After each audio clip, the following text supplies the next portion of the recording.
Hi YouTube, my name's Drew and you're watching Drawing with Drew. For today's video, I'm going to be doing a review of my Touch 5 markers and drawing a picture of a bearded dude so that you guys can see how they work. I purchased these markers on Amazon for roughly $55 Canadian and they seem to range in price. You can get them from anywhere from I think the 40 marker set to 60 and this is the 80 marker set. They are quite good and they are comparable to the COPIC markers that are extremely expensive and a lot of professional artists use them. The thing that's interesting about these markers and differentiates them from any other marker that you probably have already used if you're not an artist is that they're alcohol based. So you can really get a lot of contrast with them and you can saturate your colors really, really well and create a lot of different shading and things like that. So I'll show you that today and I'll do a demonstration. So let's get started on this sketch.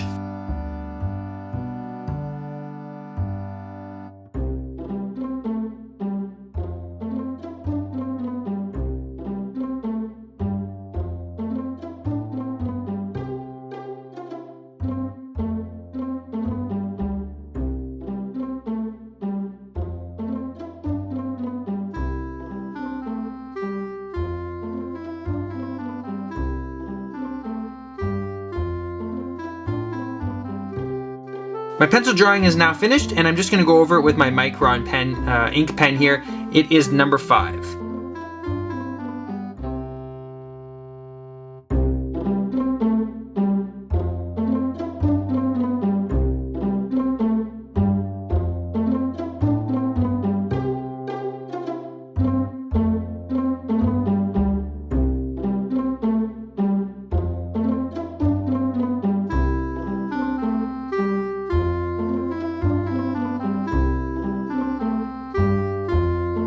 So now that I've traced over my lines with my Micron pen, I am just going to erase my original pencil marks.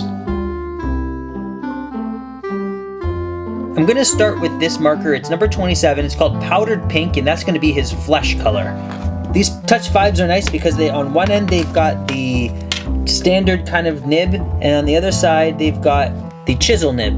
So I'm just going to start by covering his whole face with try to do it with one kind of stroke without having to go over the same spot twice because the more you go over it, the darker it will get. I'm gonna leave a few highlights on his brow there, just the tip of his nose, maybe his cheekbone up here will have a bit of a white spot to it. So there's my first pass at it. Now I'm giving it a few seconds to kind of dry here. Now I'm gonna go over certain areas to make them a little darker, like more shadows in here.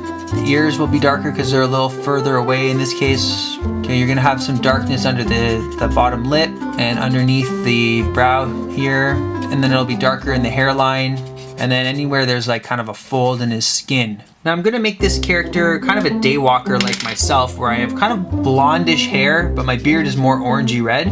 So I'll give him a nice kind of a bright yellow hair color, make him stand out. Again, I'm going to give kind of the first pass over here all one standard yellow, and then I'm going to come in with a darker gray to kind of give it some tones. As you can see though, these markers are just extremely vivid. The colors are just so saturated, really, really nice. I'm very pleased with these, and I think that if you're starting out and you don't want to spend like $6 a marker on those either PRISMA colors or the COPIC markers, these are excellent alternative. Okay, so now that I've got kind of this as one coat of this yellow, I'm gonna come in again, I'm gonna give a little bit of darker shading in here. Darker here, darker here. The light's gonna be hitting it kind of from the front, but still hair is interesting where the light might be bouncing off it in different ways, so you can kind of just go to town on it here. Okay, that's good for now. And here we go. I've chosen the brightest, it's just number 23. I don't think you can see it's not quite in focus there, but it's number 23 and it just says orange. And most of these colors have actual names. This one's straight orange. So I'm just gonna kind of go over it with this first to give it a really orangey, interesting kind of color. Not a typical beard color. And then I'll go in with maybe some browns and just kind of even it up so it's not so stark. This is number 102, it's called Raw Umber, and I'm just gonna go in here just to give it some browns. Still quite a dark color. If anything that that I can fault these markers for is that some of the darker colors are almost too dark, and when you use them, it's almost like you can't even see the color because it's almost black. It's just kind of, but most of the other ones are very light, which is perfect. So majority, if you go for the 80 bundle, you're gonna find some that you can really use a lot, and there'll be just some that you don't use all the time. Now for his shirt, I'm gonna give him a green. It's called number 48 yellow green. And then I'm going to do his sleeves, kind of this lighter. It's called Pastel Blue. It's number 67. And then I'm going to use number 82. And this one is called Light Violet. And as you can see, I'm using the chisel tip in this case when it's a big area, so I can cover it a little faster.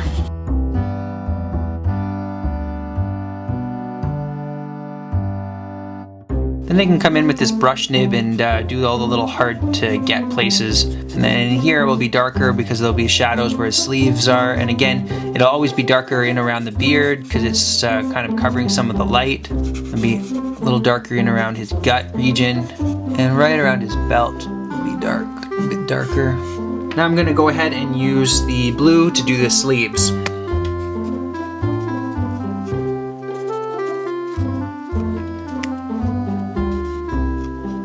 I don't know if you can pick it up in the camera here.